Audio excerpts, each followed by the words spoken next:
is the story of a lost neighborhood and of its people who did not want to go. I don't want no money. I want my home. The old man is old. See how the old man is old?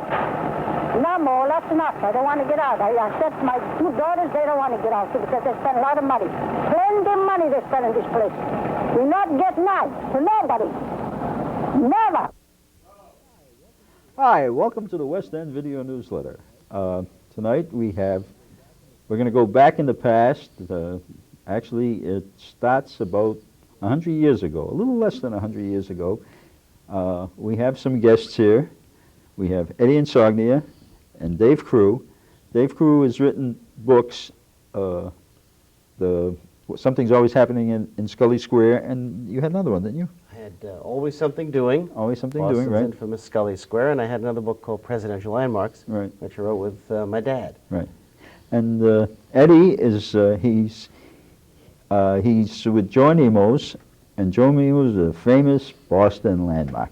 Joe Nemo's was in Scollay Square. They were almost interchangeable. If you said Joe Nemo's, you almost knew that Scollay Square was going to come into it somehow.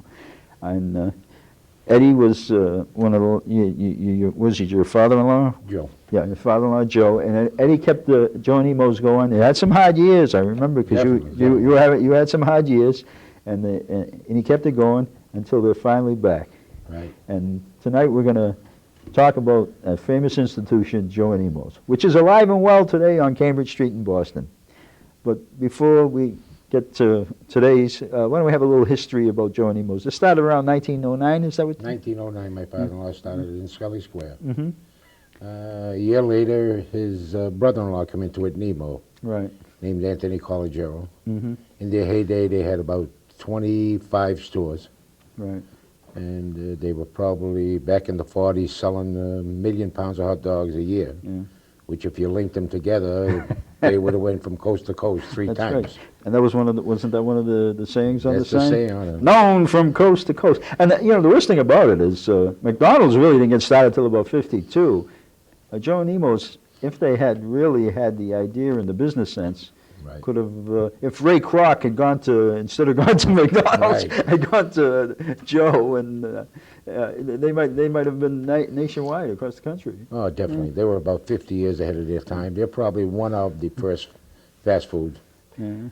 Ed's leaving out, I think, what is a great piece of the Joe Nemo story about how they really began as barbers Oh, on that's Stoddard right. Street, which was known as the shortest street in Boston. It went basically from the front door of the old Howard Burlesque Theater up to Cambridge Street, but it was a very short street. Yeah. And these guys actually along Howard Street had a barber shop. Definitely. And the story goes that a guy named Izzy Schenker Okay. had a steaming cauldron of hot dogs that he sold all 4 seasons of the year. And it was a cold, bitter Boston day, and they figured they let their friend Izzy in the store.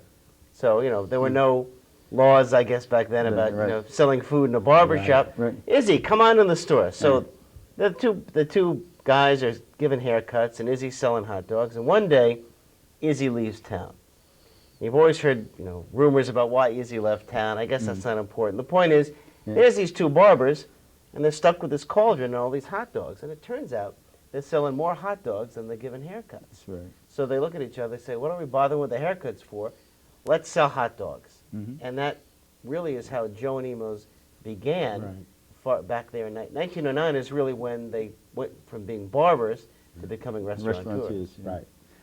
You know, it's funny because in the 40s, you know, I used to shine shoes up in Scollay Square. You know, just after the war years, it was a little too young for me to shine during the war years. But just after the war years, I was about 48. I used to go up there, and Joe Nemo's had that big restaurant. They had this big restaurant. The food was good. A lot of people used to go there. I mean, people used to like the food in the restaurant. They were usually crowded. And then they had the front of it where they did the hot dogs and the hamburgers. And, you know, we're all around, right? All around. We still steam the same way we did 40 years ago. Yeah. Same thing on the steamed hamburgers, steam roll. And it's tough to eat just one. I don't know anybody that eats just one. You know, I haven't had one for a lot of years. I have to go back up there sometime. Whenever I go by there and I see her, I'm usually just eating and I'm in the middle of something. But I can remember them. I remember Especially the hot dogs. The hamburgers were all right, but the hot dogs were probably more premier. They were definitely, without a doubt. Yeah, We have right. 5, 6 generations of customers, the same people. That's right. And the coffee was good too. They always had good coffee. That was before Dunkin' Donuts. And they Well, we always, had a special blended Yeah. coffee in them days. Yeah, and the coffee was always good. People would go out of their way to get the coffee. Up across from the State House, Yeah. and you were there for a while. I remember. I was up there 15 years Yeah. across from the John McCormick building Right. on Bowden Street. And then you went to Revere. I was there for 5 years until Mm-hmm. we decided to expand now, That's right. 2001. Well, can you explain what's happened in the last 5 years, a little bit? Well, I got involved with a couple of young fellows that are very hard workers that see the potential in Joe and Nemo's. Mm-hmm. And we're opening our second store.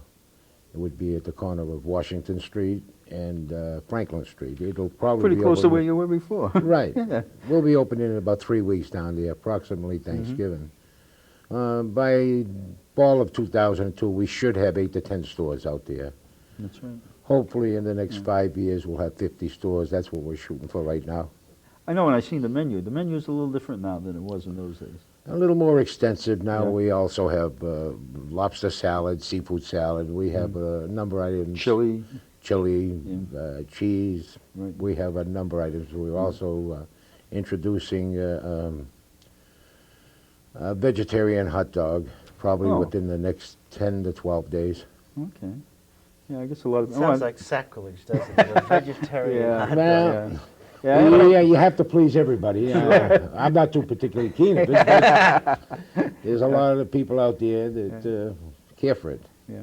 And pretty soon, hopefully it'll be a going concern again. Oh, definitely, without a doubt.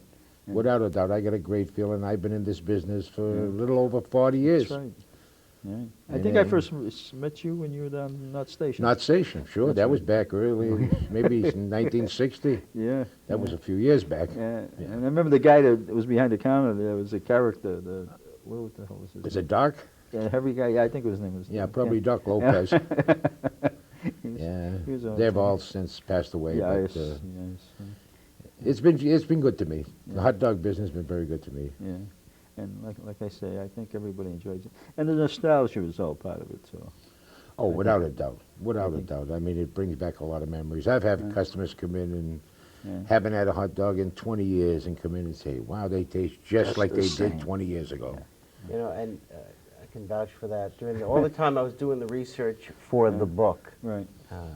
And this is, remember, I'm a former New Yorker. I never That's heard right. of Scollay Square That's before right. I came to Boston. But I'd start talking to people about Scollay Square.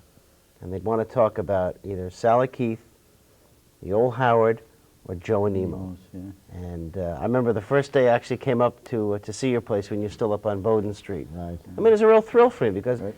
hundreds of people, all I wanted to talk about, were those tassels or those comics or those damn hot dogs. Yeah. And, finally getting a chance to And do the that. shysters. The shysters and they used to call them the shysters. Oh, The guys you that mean the candy butchers? Yeah, The well, candy they- butchers at the... Well, we used to call them the shysters. shysters, yeah. It's funny because one time, okay, and this wasn't in the casino. This was, in the casino. This was in. It was What, in the what was the casino. one on? Yeah. on Casino was the one on Hanover Street. The one on Hanover Street. I was a little older, right? And they closed that down around '62. But I had gotten old enough to Sneak in. Well, you could sneak in too. We've done that, but we were in there, and I forgot. I think it was New Year's Eve or something, whatever it was. And the shyster was up there selling. He says, "You look into this die, a dice, Right. one Yeah. dice." He says, "You look in the middle," he says, "and you wiggle it around. You see a man and a woman, a naked man and a woman, and when you wiggle it, they go into all kinds of shapes, forms, and you can see every imaginable thing that you've ever thought of." There was 2 British sailors behind us, right? So he comes over and he sold one to him, right? Yeah. The guy picks up, he goes like this, he looks at it and he goes, "Blimey, I've been rooked!" What a surprise. I cracked up. Yeah, that was... They were fun days. They Yeah. were real fun days. People were friendlier. Oh, You could walk the streets 2, 3 o'clock in the morning, and Yeah. them days, and no one would bother you. Well, it was a different world. Oh, a whole different ball game. Whole different world. The face of the city has changed considerably. Definitely, It's all without a doubt. changed over totally. And maybe not for the better. I don't know. I really can't. especially being, you know, the spokesperson for the West Right. End. You understand? Right, you're right. I apologize. I can't really say for the better, but I'm sure a lot of people thought it was. Right. A lot of people thought that. A consistent memory of people who lived in the West End that I spoke to. They all said, you know, of all the bad things they said about the West End, how is it I could go to sleep and not lock my front door at night? Yeah. So it was not a place that people felt that was a Well, we dangerous actually place. had one of the lowest crime rates, or the lowest in the city at that time, and partially because the West End was sort of. Joe Caruso wrote a book called The Priest, and Joe and I interviewed him. We did oral history tapings at the library, and what Joe said was, he says, you know, it was a bunch of people, you know, that it was surrounded by the river, Knott Station, Beacon Hill, because the Brahmins wouldn't let you get into it, and Scollay Square, right? So you're more or less your little. That's why Gans called it the urban village. It was more or less off by itself, and he says, you know, there was a bunch of people that spoke in archaic, because they came over here like 40 years before, right? They spoke in archaic Italian, an archaic Jewish or whatever, you know, whatever you want to call it, archaic, you know, Spanish, whatever they were. The idiom had changed over wherever they had come from, right? And all these people were residents there for like 40 years. He says, and they tore it all down, and it changed that whole complexion. He said they never could put it together again. He says, now they got an apartment with one person, a cat and a dog. He says, what do they know? Yeah. and Joe was really funny. You were telling me stories that somehow, even before you advertised, you just opened the store one day, and it was like people maybe could smell the hot dogs somehow, but people just started showing up, former West Enders, people from around the region. They just seemed to gravitate towards it. Oh, I've had customers, I can't begin to tell you, David. I had an old timer come in one time, probably about 80 years old. Looked at some of the old pictures, as you all remember, I had on the walls. And he turned to me and he said, boy, these are great old pictures. He said, I haven't been in Boston in years. So I had made some 8x10 black and whites up, and I gave him 3, put them in a manila envelope. And he wanted to pay me. I didn't want the money. He had a hot dog and a cup of coffee. He was down to see his wife in the hospital that was sick. He didn't come from the area any longer. So he asked me to write my name down on the back of the manila envelope. I said, there's no need. He said, I want to show my wife there's still some nice people left. And he said, put your address and your social security number. I said, there's no need. What do you work for, the IRS? He said, no, put it down. Well, I only know the man named Lorenzo. About 2 weeks later, I get this little letter with a scrap piece of paper, signed, thanks for giving an old-timer memories, a little something for megabucks. And he sent me a $500 savings bond. I have, needless to say, I've never cashed it, and I have never seen the gentleman again. He's right, by the way. The store, which is now at, what, 138 Cambridge Street? The new store is 138 Cambridge Which is Street. pretty much across the street from the West End Boston Public Library. Almost directly across, The Old West right. Church and the Spinnea Society for Preservation of New England Antiquities. But chock full of these great photographs. That's right. And you know how much research I've done on the area, and I saw some photographs. You've been holding out on me, my friend, because there are some Cambridge Street stores incredible, great. incredible photographs of the old, inside the old Joe and Nemo's, and of some of the actors and comedians and dancers who used to play at the Howard. Just go in there, get a cup of coffee, just look at these photographs at the very least, because it's a real treat. I remember going back about, I guess it was about 12 years ago, when they renamed Scollay Square and you were an intern? You remember when you were an intern? I wasn't an intern, I was an engineer. Engineer, whatever it was, Right, for WRKO. WRKO. We were talking about Jerry Williams. Jerry Williams, and he brought down the and I was car. there. I had Joe and Amos. We had a great time. You should have seen some of the faces. I was there.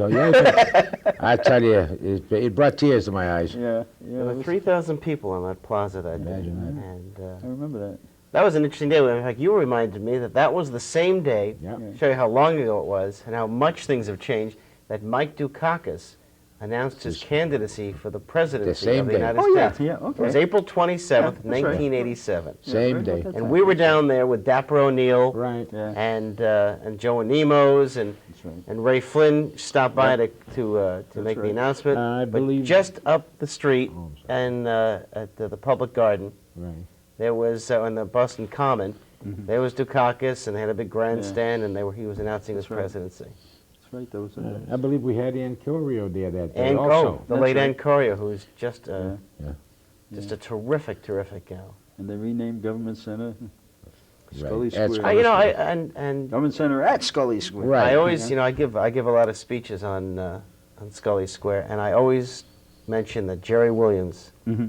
who's retired now, Right. but he was the king of talk radio in this At that town. time, yeah. You know, for decades in this town, and he really is the one.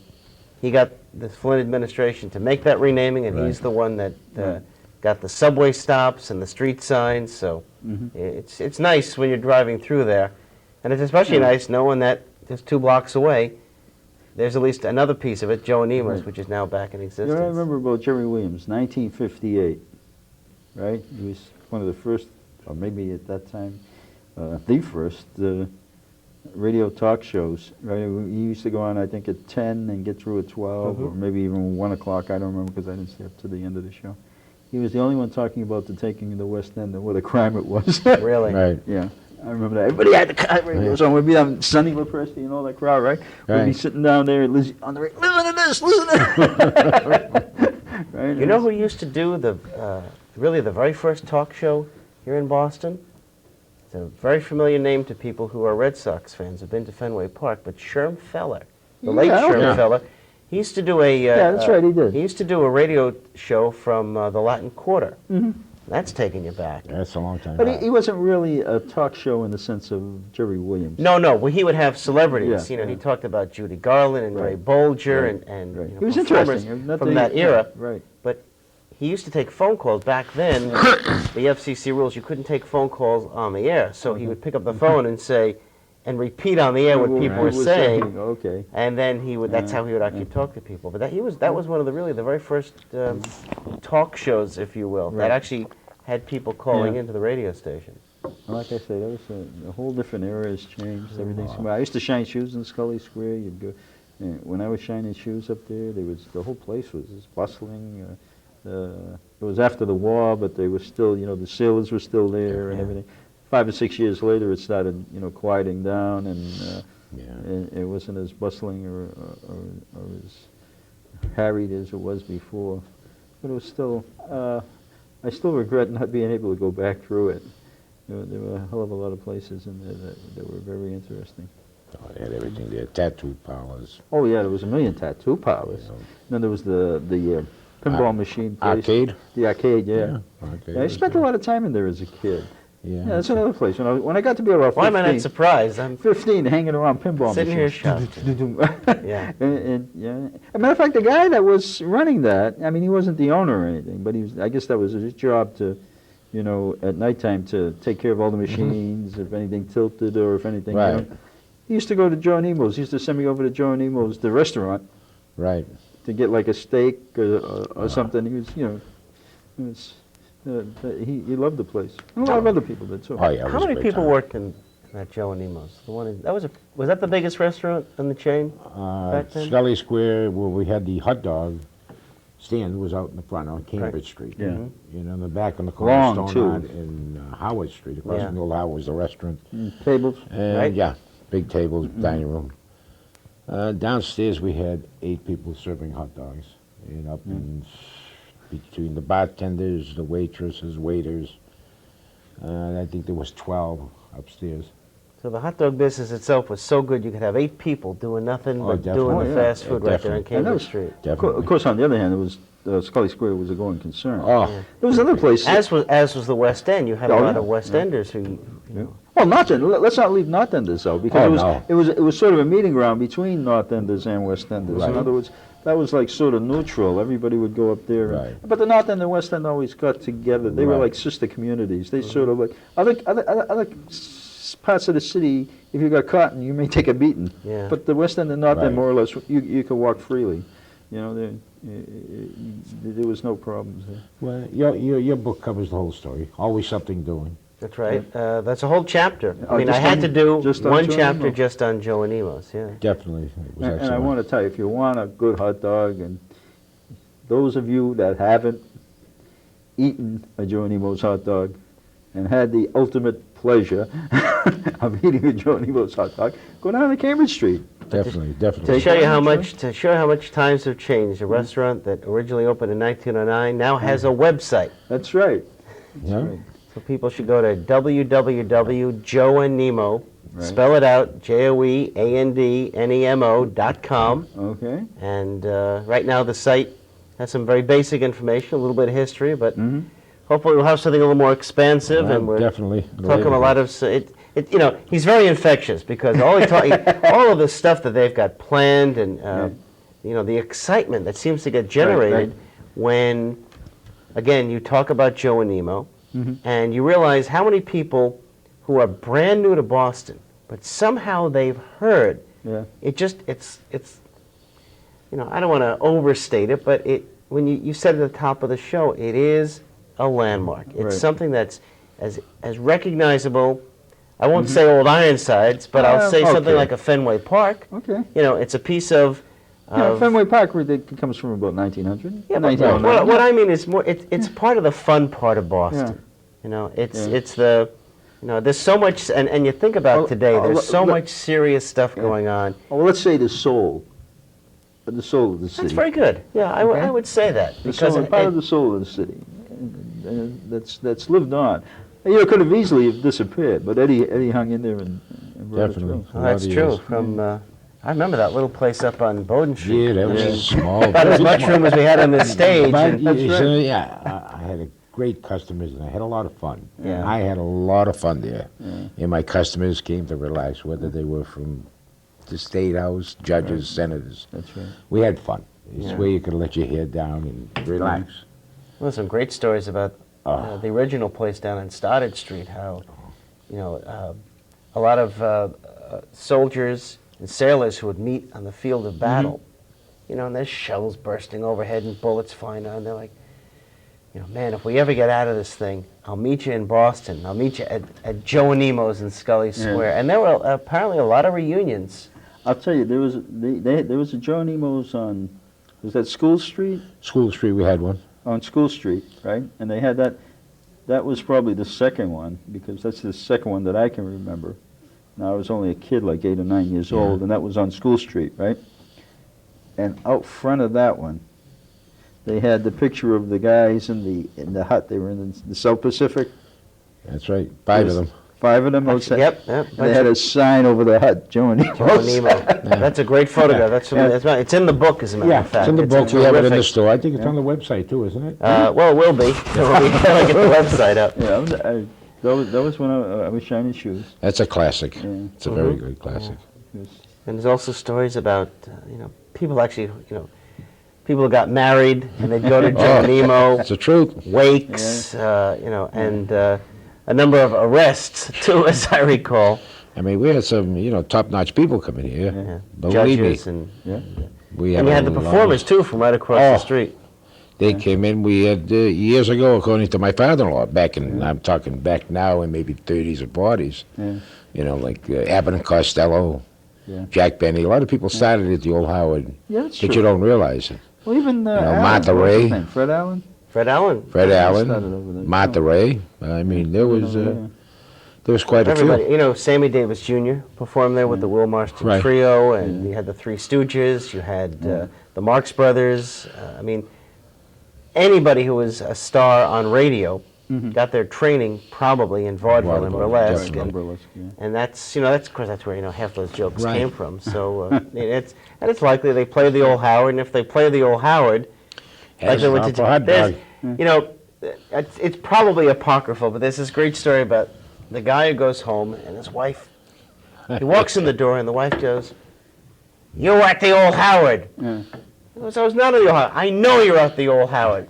"How do you know?" "It's because you got mustard on your tie. It means you're at Joe and Nemo's, and if you were at Joe and Nemo's, you had to have been at the old Howard. We got onion. More on your guys, breath. exactly. Onion on your breath, By the way, one all around. You guys still put the horseradish on it? No, we stopped horseradish years ago. We have it, Yeah?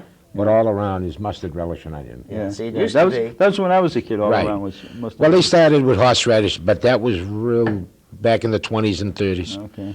And it wasn't too popular at that time. And how it came about all around, when people ask me that constantly, why do you say all around? Because it takes too long to say mustard, relish, and onions. Yeah. And that's how that got initiated. And that I remember when I was a kid, you'd shine shoes and you'd make like it was 10 cents a shine, right? So you'd get yourself $1, right? And then you're Oh. running and buy yourself 10 hot dogs, probably. no, 2 hot dogs and a hamburger and And I'm guessing the something rest to of the drink. money went to the family, didn't it? In those days, yeah, Yeah, a lot sure. of it did. Yeah, you know, and people don't realize the difference between those days and now. Okay, and how the money situation was. Right. A lot of people just don't, like my kids, when they say that there's nothing in the refrigerator to eat. We could have ate for a week. That's the truth. When I was a kid, I remember my brother Paul used to make mayonnaise sandwiches when he got hungry. I rather liked them. I used to do that a lot. You know, it was a different era, and money was not around. It was Well, coming yeah. out of the Depression. The War Brothers was bringing us out of the Depression, but a lot of the poor neighborhoods, like the West End, the North End, and the rest of the inner cities at that time, there wasn't a lot of money around. You just didn't have it. I mean, you went out, your parents didn't have a lot of money. After the war, everything started different, okay? Right. Things started coming in, you could live, people go to the suburbs, and, Now, of course, that helps explain why nickel hot dogs right? were so Always been tough. popular. And I heard enough stories, too, about Oh. kids from the Depression who said they.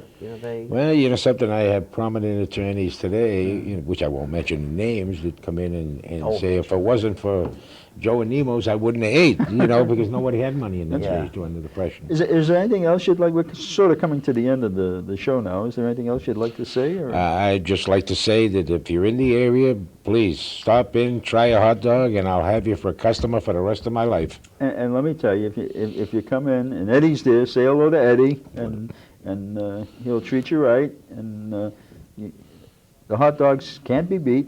The hot dogs are an institution too, so you know you have to try them. I know this sounds like a commercial, but I'm not getting any money for it. So this is cable access, okay? But Eddie's been a great guy. He's kept the legend alive. The food is good, Without a okay? doubt. And I want to thank Friendly you for coming faces, tonight. personality. It makes makes for a good show. Lucky I fell in there. You know, I thought you weren't associated with them anymore. No, I still come walking involved. by and I seen Eddie. I said, "Hi, what are you? Oh, you're still here, right?" And then we started talking, and Still involved. I'm Still not going involved? anywhere. yeah. And you, David, I don't know what your endeavors are now.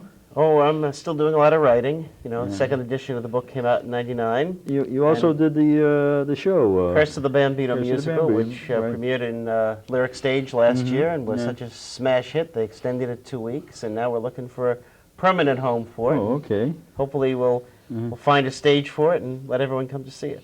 Okay. Well, there's a place in Davis Square. Maybe you should think about that. I'm aware of that, the Nexus Theater.